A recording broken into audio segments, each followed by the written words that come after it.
Hello, friends. Welcome to Historic Reflections. And in today's program, we are going to talk about Jerusalem. And now you would ask me why you have chosen Jerusalem.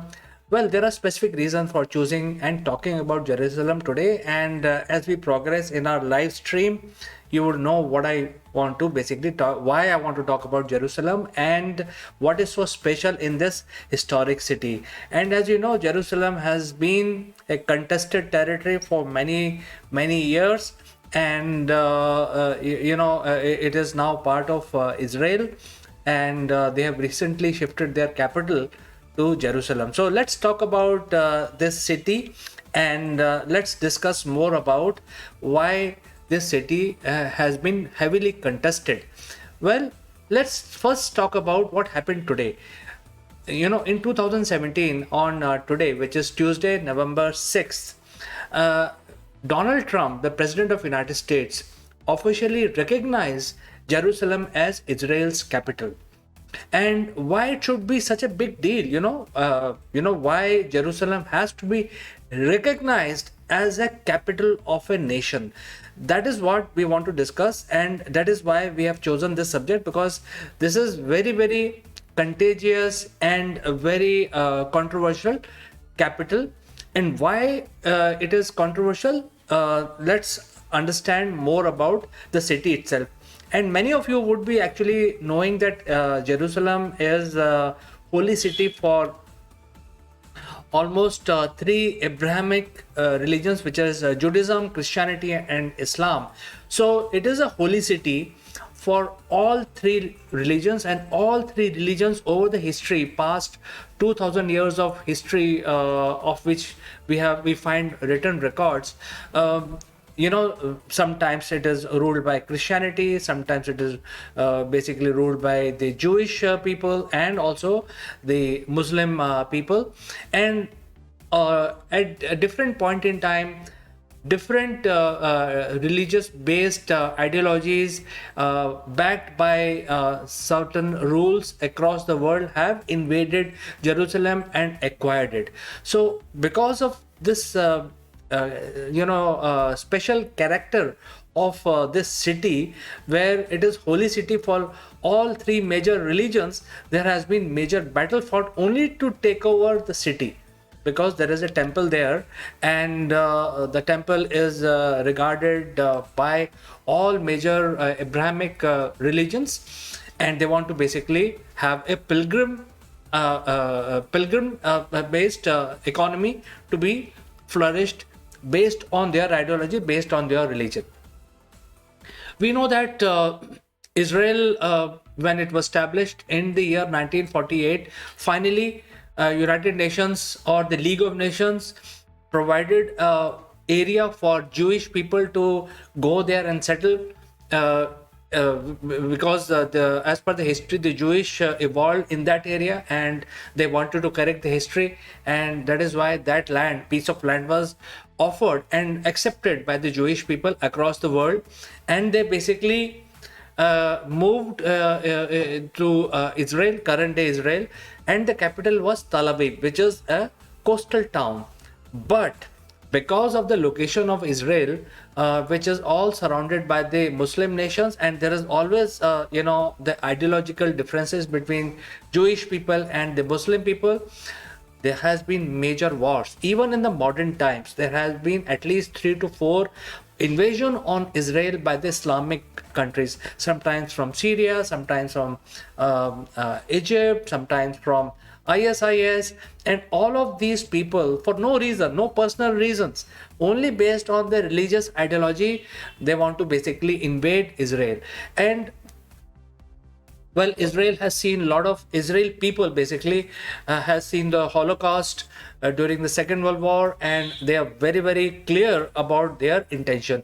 They want to protect their land, which is now handed over to them to establish the Jewish nation. So in all these wars in the modern time, in last 100 years, well, Israel has fought back and did not allow any invasion on their land to become a success. So even though Egypt was very powerful and Syria was also very powerful country, and in fact there was a time when both of them invaded Israel from north and south, opening two border war conflict on a small tiny country that Israel is, and Israel basically fought two front war and defeated both Syria and Egypt, and destroying most of their army and also capturing a lot of their land. And as part of these conquest and this invasion on Israel, they kept acquiring more and more land than it was offered to them after the end of Second World War. So because of these things, and Jerusalem was a capital of Palestine, which is now a disturbed country, even though it's a very small country, very similar to Israel, but the Jerusalem was the capital of Palestine, and that has been captured by Israel. And now, because for Jewish people also, Jerusalem has a very, very important value in their life, in their religion. They have shifted their capital from Tel Aviv to Jerusalem. And because of this, Tel Aviv has become a coastal town, and lot of Jewish people who want to basically visit their pilgrimage once a year or more number of times will have to pass through Tel Aviv, converting Tel Aviv into a major tourist destination. And also all three people of all three religion, which is Christianity, Muslim and Jewish, will have to pass through Tel Aviv to reach Jerusalem, because now Jerusalem is capital of Israel, and that is why it is such a big deal. Well, what has happened? Why Jerusalem is so important? Simply because of this ideological differences in the history. Jerusalem has been attacked 52 times in our written history, only because to capture the city and make it your own. Sometimes by Jewish people, sometimes by Christian people, sometimes by Muslim people, and in the process it has been destroyed, besieged, captured, recaptured, and a lot of bad things have happened to the civilian population of Jerusalem over the history. So people have seen lot of bloodshed, lot of invasions, and I don't think any other city has a history of invasion 52 times, at least in written history. So that is why Jerusalem has a special place, and all religion want to basically capture this city. Right now it is under control of Israel, and it is one of the major tourist destination. People who are pilgrims who want to basically visit Jerusalem will have to go through Israel processes and travel restrictions, etc. This is what it is. And even though today Jerusalem is in control of Israel, but it has not been recognized by almost 50% of the countries globally today.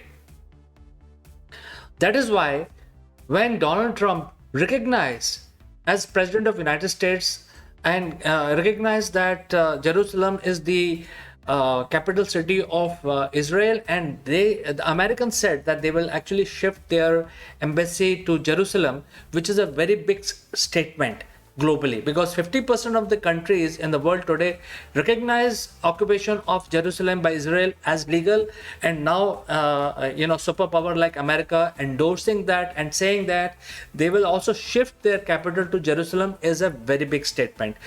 Half of the world, which is mostly the Islamic world, don't like this, but even today everyone wants a piece of the city because of the holy shrine. And as you can see, this temple, I have shown this picture several times from different angles in our live stream today. This is one place which you must understand that it shows real human friendliness, even though your religious ideologies can be different. The same temple is revered by all three major Abrahamic religions. And this temple is in Jerusalem, and to avoid any conflict within the temple among the pilgrims, three different areas have been decided that okay, this area where Muslims will offer namaz, this is one area which is meant for Christianity, and this is another area which is meant for Jewish people, so that there is no conflict, and the temple has been divided accordingly. However, when they come into the city, they have to live as a tourist, they have to book their hotels, and they can roam around because this is a very old city, one of the oldest city in the world. There are a lot of historic monuments and historic places to visit, and that is why in the today's historic reflection I wanted to talk about Jerusalem and also clarify some of these things, that even today in the modern time Jerusalem has not been recognized as the capital city of Israel, and that is why it's a big deal that on December 6th in the year 2017, the United States of America recognized Jerusalem as the capital of Israel. So this is something that I wanted to talk about. If you have any questions, any suggestions, feel free to send in your thoughts and comments on this subject. Well, I have a few viewers. I have one Chandra Sen who's saying hello, and he is saying I adore your shows. So thank you so much, Chandra Sen, for sending in this lovely message. I really appreciate your participation in my show, and continue watching. Thank you so much. So thank you, viewers, and I will catch you again in the next historic reflection. Until then, keep rocking and take care of yourself.